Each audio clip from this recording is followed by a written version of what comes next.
Welcome to another deep dive. Today, we're peeling back the layers on a figure, renowned for his dragonfire and conquest, but whose most enduring legacy, maybe surprisingly, was forged not really in battle, but in the painstaking work of peace.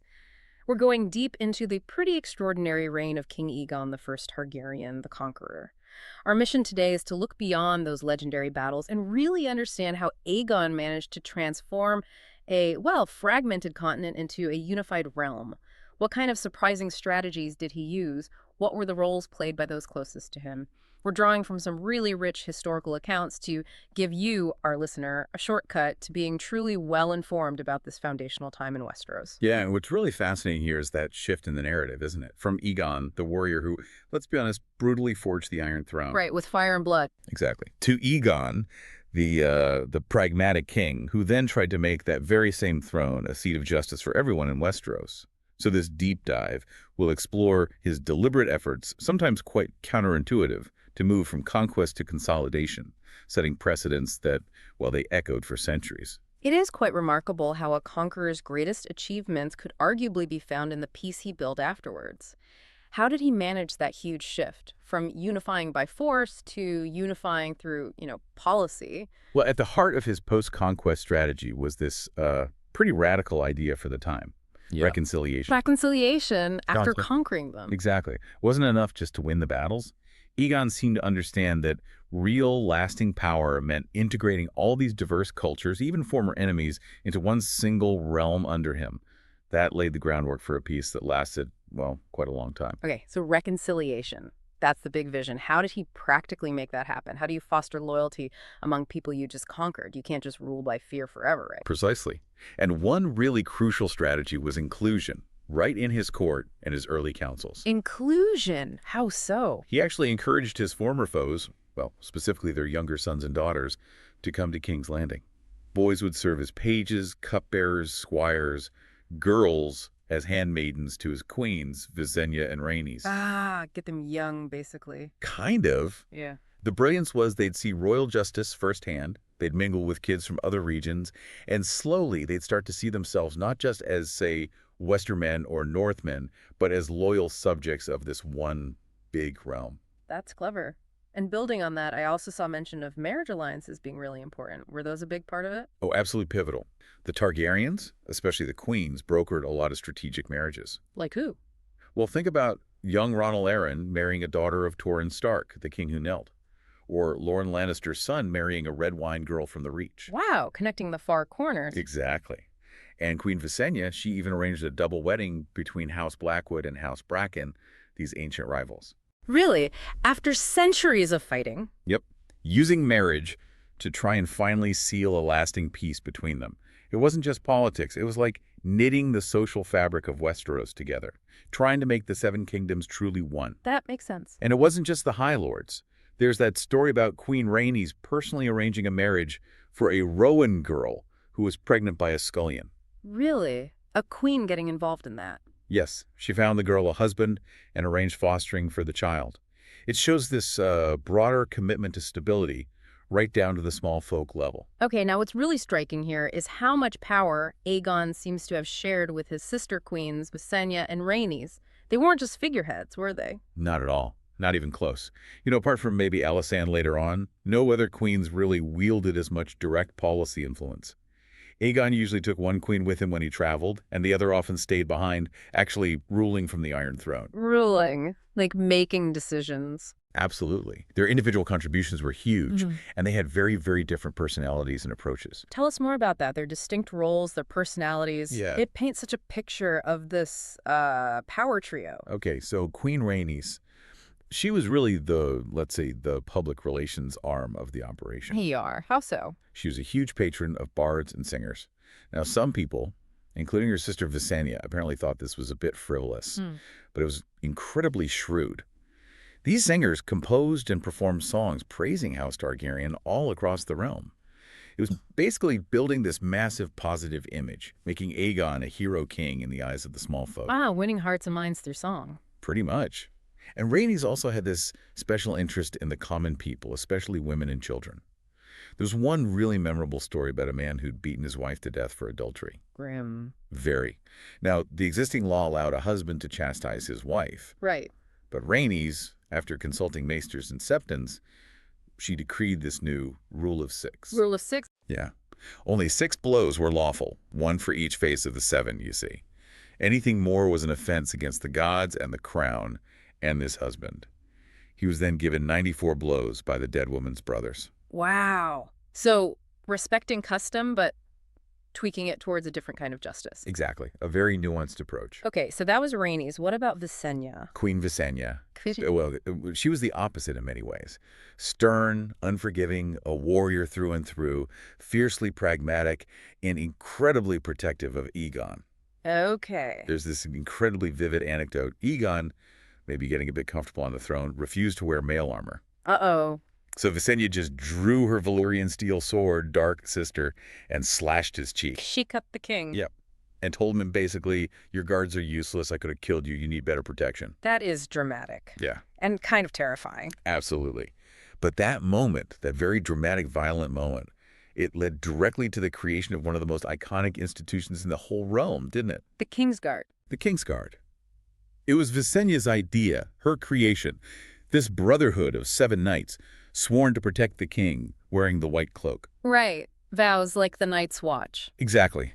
Modeled on the Night's Watch, serve for life, give up lands and titles, live chastely, obey without question. Your only reward is honor. And Visenya personally picked the first 7.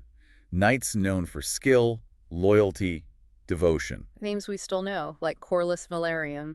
Right, Sir Corlys, the Good Brothers, Richard Root, their names became synonymous with honor.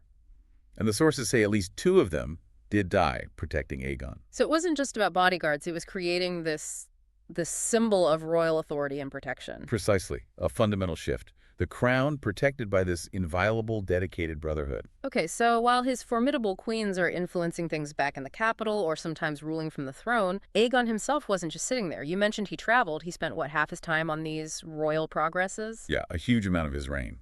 Constantly moving. What was the strategy behind that? Why not just rule from King's Landing? Well, Aegon famously said something like, it's better to forestall rebellions than to put them down. Makes sense. These journeys allowed any potentially restless lords a glimpse of the king in all his power, as the sources put it, a reminder of who was in charge. A little intimidation factor? A little, maybe. But, crucially, it also let the small folks see their king and queens directly. They could actually bring their grievances right to him. By passing their local lords? Sometimes, yes. Yeah. It fostered this sense of direct royal justice, accessible to everyone. That raises a big question, though. How did he manage governing all these different places with all their different laws and customs while he was constantly on the move? Did he try to just impose one set of rules? Remarkably, no. He did very little, actually, to interfere with the existing local laws and traditions of the kingdoms he conquered. Really? Yeah. Lords mostly kept their traditional powers, their inheritance laws, the whole feudal structure. Even things like, pit and gallows or the first night privilege, those often remained. So what was his main concern then? Peace. His absolute chief concern was maintaining the peace. He'd hold court wherever he happened to be, sometimes literally sitting on a mossy rock in a farmer's field. Ah, okay. And he always traveled with a retinue of 6 maesters. 6! Why so many? To advise him on the specific local laws, customs, and history of wherever he was. He learned a ton about the 7 kingdoms this way. He believed a ruler should really know the land and the people he rules intimately. Right. So if he wasn't changing all the local laws, what was the big legal thing he did that started to unify everyone under the crown? Well, that was his decree establishing the king's peace. The king's peace. He basically declared the first law of the land is the king's peace. And any lord who went to war against another lord without the king's explicit permission would be considered a rebel, an enemy of the Iron Throne. Wow. That's huge. That must have stopped a lot of the constant petty wars. It did. It fundamentally changed the game. It centralized the power to wage war and the power to judge disputes, either with the liege lords or ultimately with the crown itself. Okay, that makes sense as a unifier. And alongside that, he also started to regularize things like customs, duties, taxes across the realm. Before him, it was all pretty arbitrary, just whatever the local lord decided. Bringing some consistency. Exactly. And one more clever move. While he wasn't seen as particularly devout himself, He really cultivated support from the faith of the Seven Oh. by exempting the faith's people and property from taxes, and by formally recognizing the faith's own courts and their authority in spiritual matters. Smart politics. Very smart. Okay, let's talk about the capital itself, King's Landing. The story is it wasn't really planned, it just happened. Pretty much, yeah. It grew very organically around Aegon's original fort, the Aegon Fort, on what came to be called Aegon's High Hill. Then his sisters settled on the other two main hills nearby, which became Visenya's Hill and Rhaenys Hill. Right. It started as just, a rough fort and a muddy village, but by his second coronation, it was already a thriving town with thousands of people. That fast. Incredibly fast. And by about 25 years into his reign, it was the third biggest city in Westeros. Wow. And initially, no walls. They just relied on the dragon. That was the thinking, yeah. Who needs walls when you have Balerion, Vhagar, and Meraxes? Famous last words. Well, almost. The death of Queen Rhaenys and her dragon Meraxes in Dorne in 10 AC was a huge shock. Then there were attacks on Aegon himself and a pirate raid somewhere else. It made Aegon realize the city was vulnerable. So the walls came later. They did. He ordered massive city walls comparable to Old Town or Lannisport, with 7 gates, importantly, to honor the faith. That huge job fell to the Grand Maester at the time, Gawain and Sir Osmond Strong.